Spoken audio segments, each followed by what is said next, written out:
Hello అందరికీ. ఈరోజు మన కిచెన్లో రెసిపీ వచ్చేసి ప్రాన్స్ పకోడా. ఈ ప్రాన్స్ పకోడాని చూస్తుంటేనే నోరూరిపోతుంది కదండి.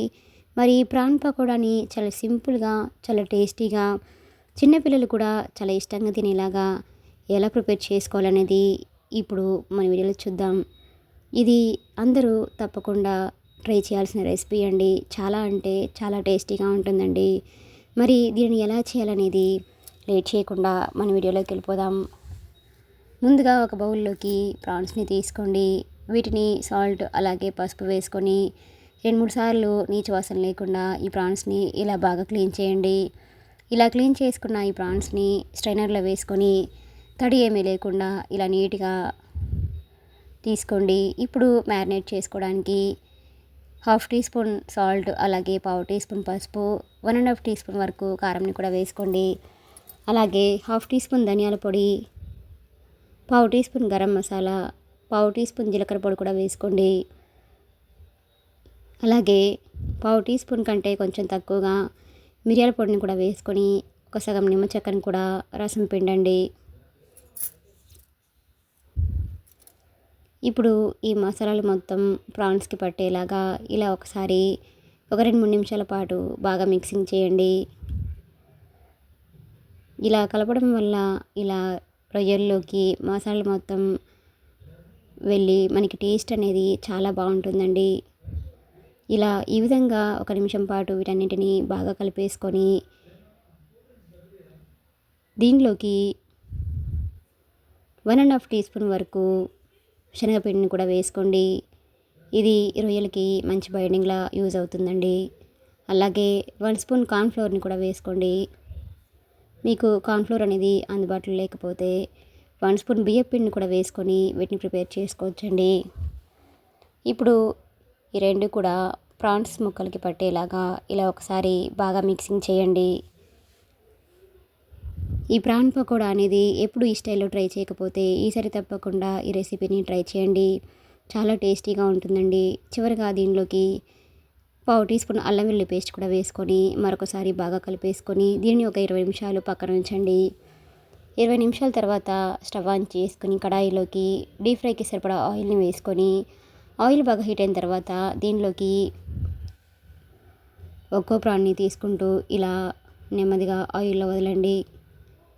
ఫ్లేమ్ని మీడియం ఫ్లేమ్లో ఉంచేసి ఇలా అన్ని పకోడీలు కూడా వేసుకొని రెండు వైపులా కూడా మంచి కలర్ వచ్చేంత వరకు వీటిని బాగా ఫ్రై చేయండి. ఈ ప్రాన్ పకోడా అనేది వేసిన వెంటనే ఇలా గరిటెతో కలపకుండా 1 నిమిషం పాటు అలా ఉంచేసి ఆ తర్వాత వీటిని ఇలా గరిటెతోటి నెమ్మదిగా కలుపుకుంటూ రెండు వైపులా కూడా మంచి కలర్ వచ్చేంత వరకు వీటిని బాగా ఫ్రై చేయండి. ఈ ప్రాన్ పకోడా అనేది చిన్నపిల్లలకి ఈవినింగ్ టైంలో స్నాక్స్ లాగా కూడా చాలా బాగా యూజ్ అవుతుందండి. చాలా ఈజీగా 10 నిమిషాల్లో చాలా చక్కగా ప్రిపేర్ చేసుకోవచ్చండి. చూడండి, ఈ కలర్కి వచ్చిన తర్వాత వీటిని ఆయిల్లోంచి తీసేసుకొని టిష్యూ పేపర్లో వేసుకోండి. ఇలానే మిగతా ప్రాన్ పకోడీని కూడా ఇలా నెమ్మదిగా వేసుకోండి. ఇలా అన్ని ప్రాన్స్ పకోడాని కూడా వేసుకున్న తర్వాత వీటిని కూడా మీడియం ఫ్లేమ్లో ఉంచేసి రెండు వైపులా కూడా మంచి కలర్ వచ్చేంత వరకు బాగా ఫ్రై చేయండి. ఇలా మీడియం ఫ్లేమ్లో ఉంచి ఫ్రై చేస్తేనే మనకి లోపల అనేది పచ్చిగా లేకుండా ప్రాన్స్ అనేవి చాలా చక్కగా ఫ్రై అయిపోయి ప్రాన్ పకోడా అనేది చాలా టేస్టీగా చాలా బాగుంటుందండి.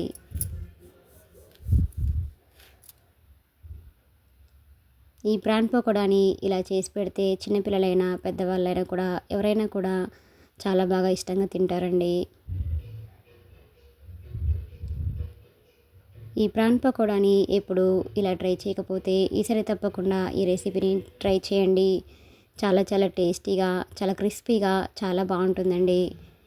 చూడండి, ఇవి కూడా మనకి ఇలా మంచి కలర్ వచ్చిన తర్వాత వీటిని కూడా స్టవ్ ఆఫ్ చేసుకొని ఆయిల్లోంచి తీసేసుకొని ఒక టిష్యూ పేపర్లో వేసుకోండి. ఇలా టిష్యూ పేపర్లో వేసుకోవడం వల్ల మనకి ఎక్సెస్ ఆయిల్ ఏదైతే ఉంటుందో ఆయిల్ మొత్తం పోతుంది కాబట్టి ఇలా టిష్యూ పేపర్లో ఒక 5 మినిట్స్ ఉంచేసి ఇప్పుడు చివరిగా ఆయిల్లోకి ఒక 3 పచ్చిమిర్చిని ఇలా నిలువుగా కట్ చేసుకొని వేసుకోండి. అలాగే కొద్దిగా కరివేపాకును కూడా వేసుకొని వీటిని బాగా ఫ్రై చేసుకొని ఇలా ఆయిల్లోంచి తీసేయండి. ఇలా రెడీ అయిన ఈ ప్రాన్ పకోడీని ఒక సర్వింగ్ ప్లేట్లోకి తీసుకొని వేడివేడిగా సర్వ్ చేసుకుంటే ఆ టేస్ట్ అనేది చాలా బాగుంటుందండి. అంతేనండి, ఎంతో సింపుల్గా చాలా ఈజీగా ఇలా ఇంట్లోనే ప్రాన్ పకోడాని 10 నిమిషాల్లో ప్రిపేర్ చేసుకోవచ్చండి. మీకు కూడా ఈ రెసిపీ కనుక నచ్చినట్లయితే ఒక లైక్ చేయండి. అలానే లైక్ చేయడం మాత్రం మర్చిపోకండి. Please subscribe my channel, like, share and comment. మరిన్ని మంచి మంచి రెసిపీస్ కోసం మన ఛానల్ని సబ్స్క్రైబ్ చేసుకోండి. Thanks for watching.